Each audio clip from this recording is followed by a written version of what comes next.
क्या आपने कभी सोचा है कि भगवान विष्णु कछुए का रूप क्यों धारण कर गए?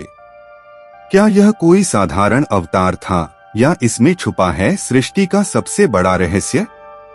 यह कहानी है उस समय की जब देवता और दैत्य मिलकर समुद्र मंथन करने आए और सृष्टि को नष्ट होने से बचाने के लिए भगवान को कछुआ बनना पड़ा। देखिए कैसे धैर्य, स्थिरता और अद्भुत चातुर्य ने संकट को टाला। कूर्म अवतार का रहस्य आपको आश्चर्य और रोमांच में डुबो देगा। तो चलिए इस रहस्यमयी और थ्रिलिंग कथा की शुरुआत करते हैं। संसार में समय समय पर ऐसी घटनाएं घटित होती रही हैं, जिनका रहस्य सामान्य मनुष्य के समझ से बाहर है। कूर्म अवतार की कहानी भी उन्हीं रहस्यों में से एक है। यह केवल एक अवतार की कथा नहीं, बल्कि सृष्टि के संतुलन और धर्म की रक्षा का अद्भुत रहस्य है। पुराणों के अनुसार जब देवता और दैत्य मिलकर समुद्र मंथन करने का निर्णय करते हैं, तब सृष्टि संकट में पड़ जाती है। यह मंथन इतना शक्तिशाली और कठिन था कि किसी भी जीव को इसे अकेले करना असंभव लगता।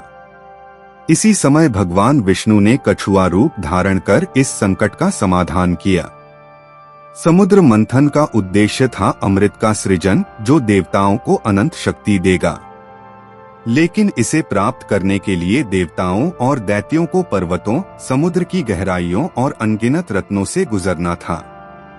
मंथन में प्रयुक्त मंदराचल पर्वत इतना विशाल था कि यदि इसे बिना सहारे के समुद्र में रखा जाता तो यह डूबकर पूरी सृष्टि को खतरे में डाल देता। भगवान विष्णु ने यही देखा और तत्काल अपनी कछुआ रूप धारण कर ली। उनका विशाल शरीर समुद्र की गहराइयों में स्थिर हुआ और मंदराचल पर्वत को सुरक्षित आधार प्रदान किया। इस प्रकार कछुए का अवतार केवल शक्ति का प्रदर्शन नहीं, बल्कि संपूर्ण सृष्टि की रक्षा का साधन बन गया। देवताओं और दैत्यों ने मिलकर मंथन शुरू किया।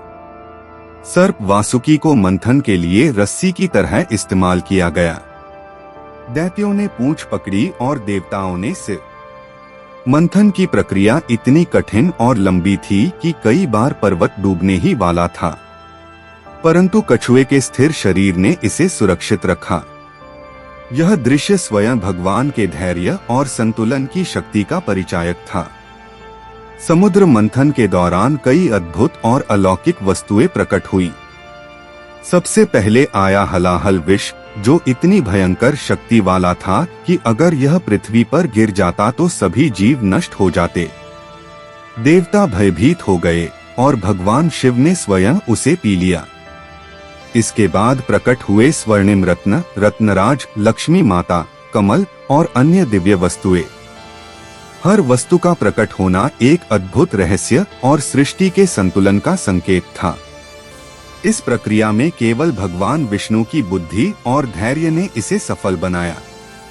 मंथन के दौरान कई बार पर्वत डगमगाया, पर कछुआ विष्णु ने उसे स्थिर रखा। देवताओं और दैत्यों दोनों को यह एहसास हो गया कि यह कोई साधारण अवतार नहीं है। कछुआ स्थिर था, शांत था, पर उसकी शक्ति असीमित थी।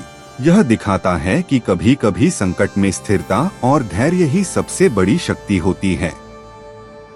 कछुआ का अवतार हमें सिखाता है कि केवल बाहरी शक्ति से ही नहीं, बल्कि रणनीति, बुद्धि और संतुलन से ही कठिन कार्य पूरे किए जा सकते हैं। जब मंथन पूरा हुआ, तब अमृत कलश प्रकट हुआ। दैत्य और देवता उसे पाने के लिए संघर्ष करने लगे। कई बार दैत्य अमृत लेने के लिए छल किया, पर भगवान विष्णु ने अपनी चातुर्य और कछुआ रूप का प्रयोग करके उन्हें हर बार रोका। यह अवतार शक्ति और बुद्धि का अद्भुत संगम था। कछुआ रूप में विष्णु ने यह दिखा दिया कि संपूर्ण सृष्टि की सुरक्षा कभी भी आकस्मिक नहीं होती, बल्कि उसके पीछे दिव्य योजना और बुद्धि का संचालन होता है। समुद्र मंथन के समय देवताओं ने वासुकी सर्प की पूंछ पकड़कर मंथन को नियंत्रित किया। कई बार सर्प ने देवताओं को छिपकर काटा, पर कछुआ विष्णु ने संतुलन बनाए रखा।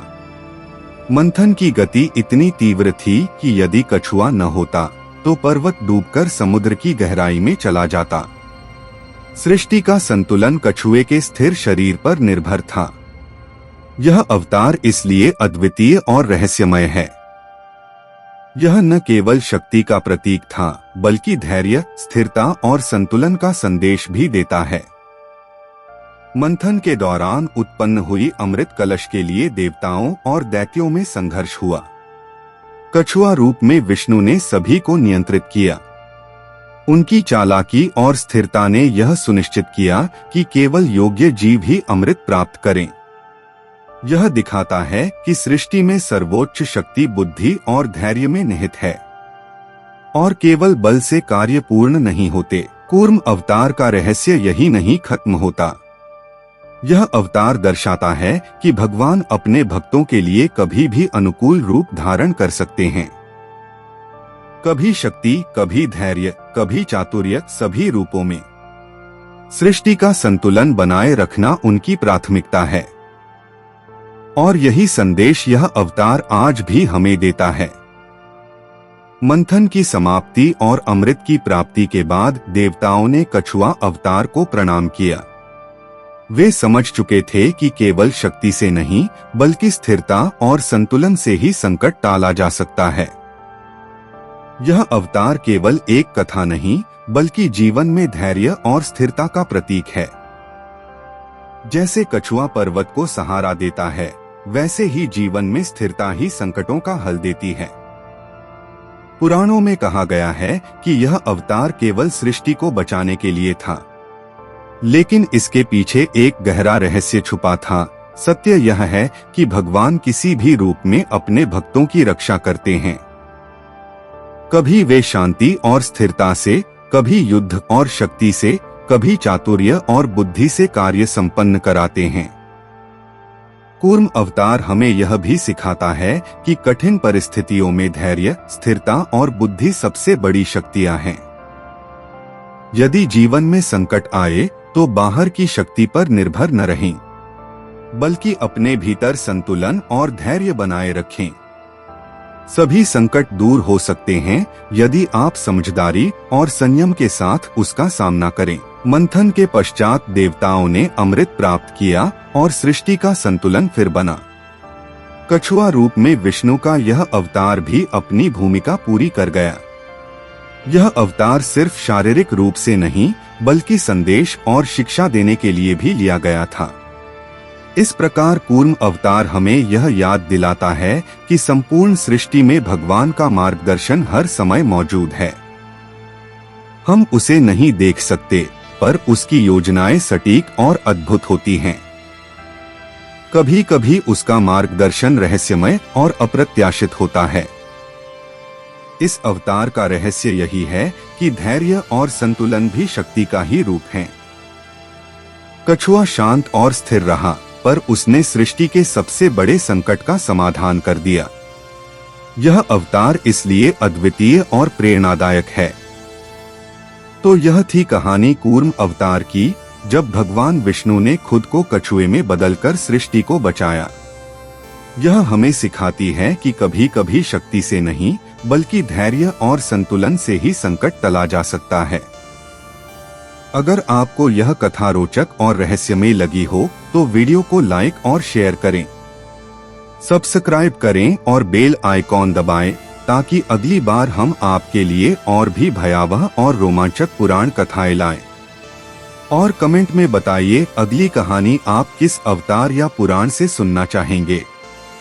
तब तक के लिए जय श्री राधा कृष्ण राधा राधा।